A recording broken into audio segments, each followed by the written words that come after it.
Hello दोस्तों, आप सभी का स्वागत है। आज हम बात करेंगे प्रोजेक्ट मेथड पर।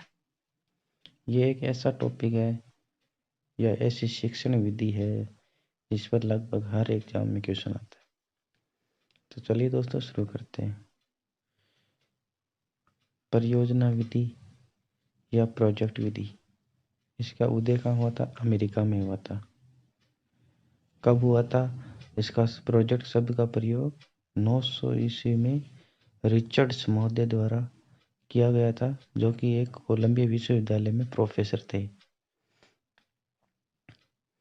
अब बात करते हैं प्रोजेक्ट विधि का जनक कौन था या इसको वास्तविकता में लाया कौन था।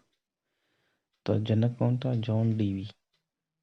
ये एक दर्शन शास्त्री था जिसने ये सिद्धांत दिया, ये करके सीखने का, लर्निंग बाय डूइंग वाला सिद्धांत। इसका एक शिष्य था विलियम किलपैट्रिक।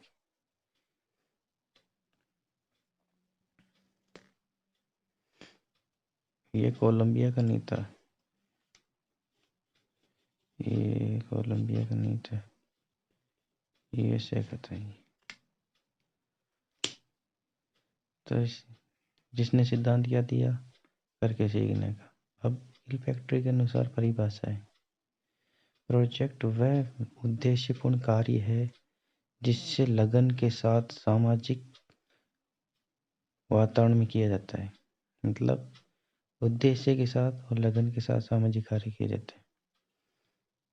इसके अलावा डब्ल्यू स्टीवेंस ने भी एक परिभाषा दी है, परियोजना एक ऐसा समस्यात्मक कार्य है जो प्राकृतिक व्यवस्थाओं में पूरा किया जा सकता है। मतलब परियोजना एक ऐसा समस्यात्मक कार्य जो प्राकृतिक व्यवस्थाओं में पूरा किया जाता है। इसके अलावा महात्मा गांधी ने भी एक प्रोजेक्ट विधि जैसा ही सिद्धांत या संकल्पना दी थी। महात्मा गांधी ने बुनियादी शिक्षा के अनुसार ये संकल्पना दी थी। कब दी थी? 1935 ईस्वी में। 1935 ईस्वी में बेसिक एजुकेशन यानी बुनियादी शिक्षा की संकल्पना दी थी। अब बात करते हैं परियोजना विधि के पद, मैंने परियोजना विधि के पद। ये एग्जाम में खूब बार पूछा जाता है परियोजना विधि की। कोई सा भी एक पद दे देता है, इसमें से पूछ लेते हैं या तो कौन सा नहीं है, और यह पूछ लेगा प्रथम पद कौन सा है या फिर अंतिम कौन सा है। एक बार सेकंड ग्रेड में ये वाला पूछा था, परियोजना विधि का प्रथम पद है निर्माण है, मूल्यांकन है या नियोजन है, क्या है? तो परिस्थिति का निर्माण। अब एक इसको हम सही ढंग से पढ़े तो परियोजना विधि के पद को सबसे पहले क्या होना चाहिए? परिस्थिति होनी चाहिए। उसके बाद परिस्थिति का चुनाव होना चाहिए या योजना का चुनाव होना चाहिए। उसके बाद योजना का निर्माण होना चाहिए।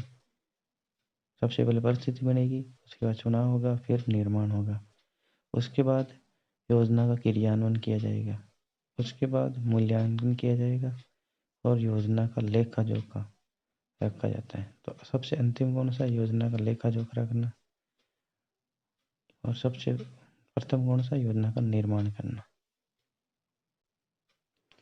अब बात करते हैं परियोजना विधि के गुण।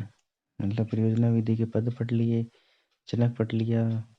अब क्या है परियोजना विधि के गुण? इसके गुण क्या है?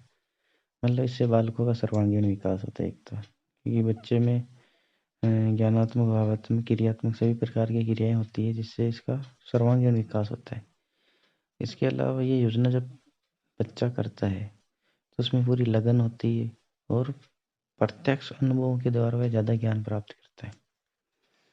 और इसका सिद्धांत है ये लर्निंग बाय डूइंग वाला करके सिद्धांत, जिससे बालक में क्या सृजनात्मकता का विकास होता है।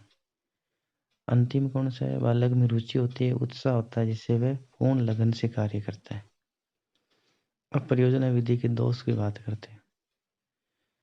तो सबसे पहला दोष है जो है ये परियोजना विधि के लिए समय अधिक लगता है एक तो, जिससे क्या होता है पाठ्यक्रम पूरा नहीं हो पाता है। इसके अलावा पाठ्य पुस्तकों का अभाव होता है।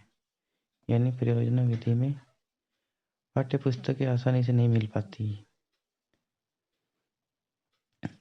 इसके अलावा परियोजना विधि को शिक्षकों का भी अभाव होता है, क्योंकि इसमें प्रशिक्षित शिक्षित शिक्षक होने चाहिए जो कि इस योजनाओं के बारे में हमें लाभ के बारे में हमें बता सके।